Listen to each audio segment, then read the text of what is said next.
So ngayon mga kababayan, pupunta tayo kay sa mga kapatid ko saan ay babutan natin ng tulong. Ay mga kababayan, ito po yung bahay nila. Magandang araw po. Magandang araw. Ate, magandang araw po. Kuya, magandang araw po sa inyo.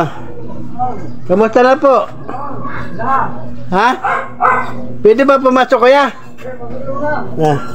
So mga kababayan, papasok tayo ngayon. Salamat po. Thank you. Andiyan ba si ate?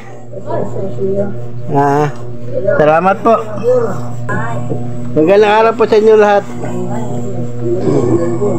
Yan. Dito ako tatabi kayo. Kamusta po kayo, Nay? Kamusta na? Hala. Ito. Ha? Ganito na. Oh, may naglalaba. Naglalaba po kayo? Naglalaba ako. Si ate ba yung ano?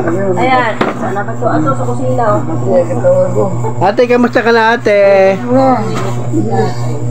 May sakit ba si tatay? Ay, oo. Yan na yan. Buwan na nakahiga. Bakit? Yung mga tinga-tinga niya, mayroon siyang kolesterol, may sa dugo, may sa heart na palagutin nung nakaraan pa, isang taon na. Hindi pa rin mapangkati-kati naman, hindi pa rin niya maano. Pero okay na, naka-alkaline siya, medyo kinis na rin yung kanyang mga ano. Dati, ang pangit na kanyang balat. Parang tawag doon? Psoriasis, parang ganon. Parang siguro, ano ba yan, klaseng sakit na nangangati pag siyempre makakain ng bawal o ano. Mangati uli. Oo, wala kamot-kamot. Siyempre, hindi man natin maano na, kanya lang yan. Wala ko sa bawal. Ano kaya, bawal sa pagkain? Mga langsad. May bawal ba yun? Oo, yung sinasabi na sa partida. Maganda yung sabi niya. Yung malaksa. May bawal pagkain. Ano? Bawal. Ay, Makati yun. Yung mga tilapia. Bawal yun. Ipili. Minsan. Ay, di kung wala talaga. Pag lahat na nga ulam, yun lang din ang kunti-kunti. Medyo ano na nga siya, yung dati ang medyo dry na yung balat niya, no? yung makapal ba siya na ano ba yan? Sabi ko parang buaya. Kaliskis buhaya, parang ganon. Ganon. Medyo kinis-kinis na dito dati. Ang pangit-pangit itong ano nga dito. Kita mo na ngayon. Mabuti may nag-recommend sa akin ng alkaline acid. Ayun. Nakatulong naman po. Noong February siya nag-start nag-inom. Yung ihi niya, nung pagka-take niya, parang misty. Para palabas din ng toxin sa katawan. Pang ano din, dami rin siyang ginagawa ng mga sa pangkalusugan na maganda ang resulta. Kaya yan. Okay, gito lang kuya, kasi di ba nabanggit niyo yung anak niyo na di ba kayo dating nananahi ng sapatos. So ngayon siya na nagpapatuloy. Yung anak niyo, kamusta na yung anak? Saan na yung anak niyo? Buti naka-extra dyan. May bahay dyan na. Nag-extra. Libor. Pero kung sakali po ba na bigyan namin siya ng panimula sa pananahi, mananahi siya. Mas saan ba yung mas malaki ang kita? Yung pananahi o yung pag-extra ng construction? Sige, ilan naman maka... Ano kuya? Ang construction, hindi naman talaga siya Handa na. Pagkaksin ko Mga kababayan, si tatay, anong panantay? Si tatay Vicente, mga kababayan, siya po dati ang nananahi ng sapatos, tama po ba? So mga yun po yung ibinuhay niya sa pamilya niya, sa mga apo niya na iniwan sa inyo na para mabuhay sa pananahi po ninyo. Kasi mga kababayan, kung natandaan niyo po, ay na-vlog ko na po sila, kaya lang si tatay wala lang kakayanan para manahe. Tama po ba? So ngayon tatay, yung anak niyo yata ang nagmana sa inyo na magtatahi. Ngayon tayo, tanungin ko sa inyo, kasi nakaraan, nung nagkausap tayo, hindi na daw siya makapanay kasi nga may kulang na yung puhunan. Sa tingin mo tayo, magkano magiging puhunan para makapanay siya ng sapatos?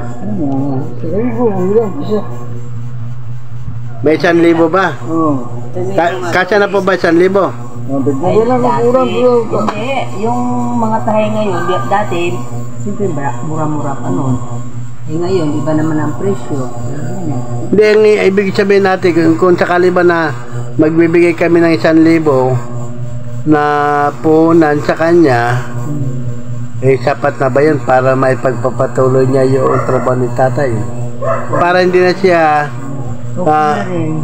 mag-construction. Tama ba? Oo, kung may tahi. Kung meron construction, mag-construction. Pero tayo kasi ganito nung araw, napapansin ko sa'yo, umiikot ka, di ba? Para mananay ng sapatos. Sa tingin mo ba tayo na nung umiikot ka, sapat na ba yung kinikita mo para sa pamilya na binubuhay mo? Noon. Ayun. May anak ko buhan na sahod.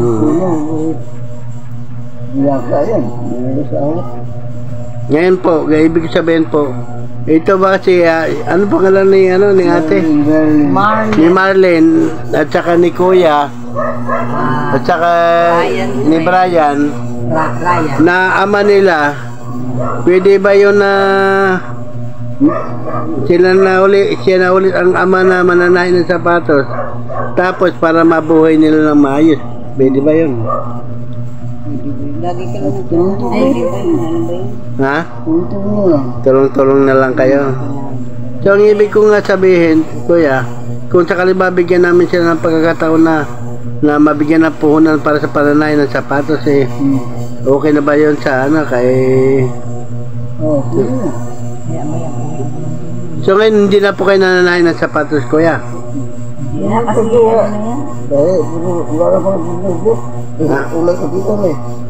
hindi naman makatayo-tayo na talaga. Oo nga, si Tatay Vicente hindi na makakatayo. Yung anak mo tayo, sabi mo nga, marunong magtahi, kaya ba man niya manahe? Maya. Ha? Hindi na siya makaikot.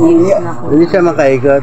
Bakit, Nay? Dito na yun kung meron mag-ano. Kasi yung iba, alam niya na, hindi na makatayo yung ito.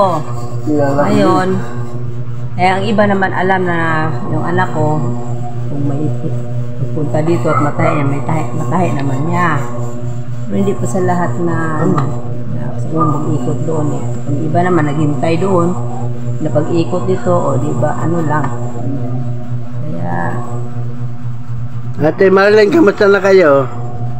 okay lang. Okay, di ba ulit Makasalita ng maayos. Ikaw akan mo doon. Ayan, sulo upuan lang yan ate. So ngayon mga kababayan, si Tatay Vicente, si Nanay, sila po may alaga ng ilang apo na dalawang apo na actually, tatlo lang magkapatid na na medyo may dito na sa diba? Ang isa medyo okay sa diba? Actually, mga kababayan, 4 sila magkapatid, kaya lang tatlo sila ang medyo may problema sa pag-isip. Tama ba? Isip bata. So ngayon mga kababayan, ay ang tatlo magkakapatid ay nagbumubuhay lamang sa dalawang mag-lola. Ano lang yung mga gawain. Gawain. Pero kahit paano, yung kanilang ama ay makakatulong naman. Sa mga kababayan, ay maraming salamat po sa United OFW Charity Group para po ipabot natin kay Nanay yung konting tulong na bagamat na hindi man ito ay sapat para sa pero ganun pa man ay nakakatulong kahit paano. Sa mga kababayan, mayroon tayong kape. Nagkakape ba kayo tayo? Oo. Tayo na tayo. Hindi bago ko lang kape nga. Mayroon tayong gelata. At mayroon tayong bigas. So, yan po. Ay, So ngayon na, ano masabi niyo po sa ating mga kababayan? yes, sa araw na ito na hindi inaasahan. Pagkain. Actually, wala kayong pagkain ngayon ay. May konti. Kasi baka isang saingan. Hindi sapat para sa inyo lahat. Opo. Binigyan ko rin yung paling matanda sa akin na may nagpunta dito. Binigyan ko. Sige, mga ano mo na. Kasi may... So ayan po mga kababayan, maraming salamat po sa inyo kasi po kung hindi po tayo para nakating ngayon, eh wala pa kasi sinaing na, di ba? Wala pa. Wala pa siya sinaing, pero maraming salamat po sa United OFW Charity Group kung saan kayo po ang tumutulong sa kanila para po kahit paano nakapagbigay tayo ng kaligayahan, makapagpatawid tayo ng konting gutom. Di ba, Baba? Sabi natin yung mga 3 araw, at least, ay nakapagtawid tayo ng wala mang ulam, malagay na. Tama ba ako na yun? So maraming salamat po sa United OFW Charity Group, lalo na po sa bagong member namin na si Ma'am Lilibet na nagpadala po ng isang kabang bigas na hinati-hati po namin sa mga senior, lalo kay tatay, kay nanay, mga senior na mayroon silang apo na inalagaan ng mga PWD. So malaking tulong po yun, Ma'am Lilibet, na sinulong niyo po sa amin. Kaya po maraming salamat po, Ma'am Lilibet, sa tulong na pinagtulong niyo po sa ating mga kababayan dito sa Pilipinas na kahit paano ay nakapagpatawid tayo ng gutom. Siyempre, pasalamatan ko rin po ang United OFW Charity Group kung saan sila po ang bumili ng kape, saka gelata, pangdagdag doon sa tulong na ibigay ni Ma'am Lilibet. Maraming salamat po. Kaya ano naman po masabi niyo na eh? Ano masasabi? Million salamat. Million salamat. Thank you. Sa mga pag ano nyo, alala.